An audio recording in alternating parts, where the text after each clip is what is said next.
আসসালামু আলাইকুম। দেশে দেশের বাহিরে যারা আছেন, আমি ফ্যামিলি কার্ডের বিষয়ে একটি টিকটক করছিলাম। তখন কিন্তু আমার এই টিকটকটা অনেক লাইক, অনেক শেয়ার, অনেক 2-4-5 লাখ করছে। তখনই আমার বন্ধু আমাকে বলছে তুই বাইরে। আমি বয়সটাই 7 বছর বয়স থেকে আমার জীবনটাই রাজনীতির জগতে গেল। শুধু রাজনীতির জগতে দুঃখ আর কষ্ট, যন্ত্রণা ছাড়া কিচ্ছুই পাইলাম না। ঠিক আছে, কিশোরগঞ্জ তারাইল থানার আওয়ামী লীগের নেতৃবৃন্দ যারা আছে সকলকে স্পষ্টভাবে বলি, আর একটা ডাক দুদু শেখ হাসিনাদের তোমরা ঢাকা অ্যাটাক করো, এটা হইল কথা।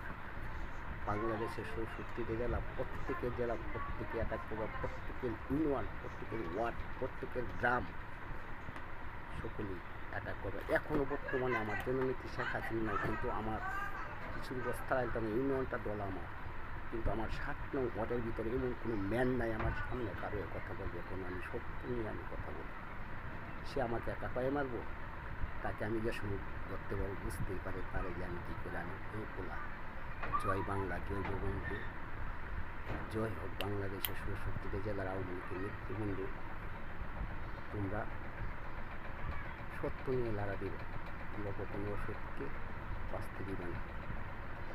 এই দেশ আওয়ামী লীগের দেশ, এই দেশ বঙ্গবন্ধুর দেশ, এই দেশ মাওলানা ভাসানীর দেশ।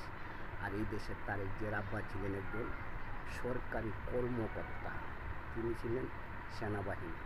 তার থেকেই কিন্তু সে রাজনীতির, সে কিন্তু জীবনীটুকু পাস রাজনীতি ছিল না, তার জীবনীটুকু পাস একজন চাকরিজীবী, কর্মজীবী ছিল, সরকারি একজন কর্মকর্তা ছিল।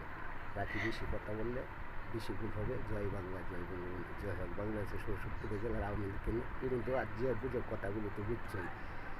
তার বাপ যে কী আছিল আর হ্যাঁ যে কী, তার জীবনী দেখা যাচ্ছে লন্ডন, হ্যাঁ এখন হচ্ছে দেশে বাইরে।